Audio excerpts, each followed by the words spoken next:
أعوذ بالله من الشيطان الرجيم بسم الله الرحمن الرحيم يريد الله أن يخفف عنكم وخلق الإنسان ضعيفا۔ ترجمہ کنزُل ایمان۔ اللہ کے نام سے شروع جو نہایت مہربان رحم والا۔ اللہ چاہتا ہے کہ تم پر تخفیف کرے اور آدمی کمزور بنایا گیا۔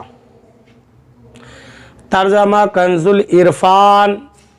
اللہ چاہتا ہے کہ تم پر آسانی کرے اور آدمی کمزور بنایا گیا ہے۔ یرید اللہ ان یخفف عنکم، اللہ چاہتا ہے کہ تم پر آسانی کرے۔ اللہ عز و جل اپنے بندوں پر آسانی چاہتا ہے، اس لیے انہیں نرم احکام عطا فرماتا ہے اور کئی جگہ رخصتیں عطا فرماتا ہے۔ لوگوں کی طاقت کے مطابق ہی انہیں حکم دیتا ہے اور ان کی فطری تقاضوں کی رعایت فرماتا ہے، لیکن حقیقت یہ ہے کہ انسان فطری طور پر کمزور پیدا کیا گیا ہے۔ اسی فطری کمزوری کا یہ نتیجہ ہے کہ مرد عورت کی طرف بڑی جلدی مائل ہو جاتا ہے۔ اس کے لیے عورت اور شہوت سے صبر دشوار ہے۔ اللہ تعالیٰ نے اپنے بندوں پر رحم فرماتے ہوئے مردوں کے لیے عورتوں سے شریعت کے دائرے میں رہتے ہوئے نفع اٹھانے کی اجازت دی اور صرف ان عورتوں سے منع کیا جن سے نفع اٹھانے میں فساد عظیم اور بڑے نقصان کا خدشہ تھا۔ اس لیے متقی پرہیزگار اور گناہوں کا تقاضا اور موقع موجود ہونے کے باوجود گناہوں سے بچ رہنے والے اللہ تعالیٰ کی بارگاہ میں بڑے محبوب ہیں کہ انہوں نے اللہ تعالیٰ کی رضا کے لیے اپنی کمزوری کا مقابلہ کیا اور اپنی خواہشات کو پس پشت ڈالا۔ ترغیب کے لیے ایک ایسے ہی متقی بزرگ کا واقعہ پیش خدمت ہے۔ بصرہ میں ایک بزرگ مسکی یعنی مشک کی خوشبو میں بسا ہوا کے نام سے مشہور تھے۔ کسی نے باصرار اس خوشبو سے متعلق پوچھا تو انہوں نے فرمایا، میں کوئی خوشبو نہیں لگاتا، میرا قصہ بڑا عجیب ہے۔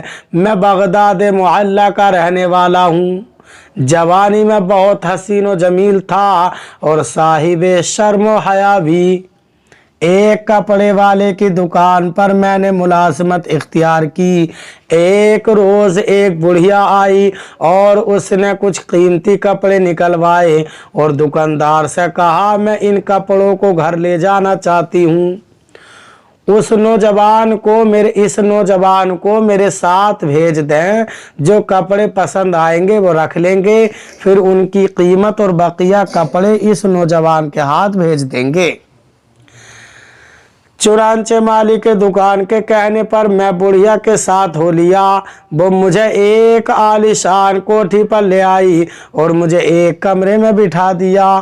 کچھ دیر بعد ایک نوجوان عورت کمرے میں داخل ہوئی اور اس نے کمرے کا دروازہ بند کر دیا۔ پھر میرے قریب بیٹھ گئی۔ میں گھبرا کر نگاہیں نیچی کیے فوراً وہاں سے ہٹ گیا، مگر اس پر شہوت سوار تھی، وہ میرے پیچھے پڑ گئی۔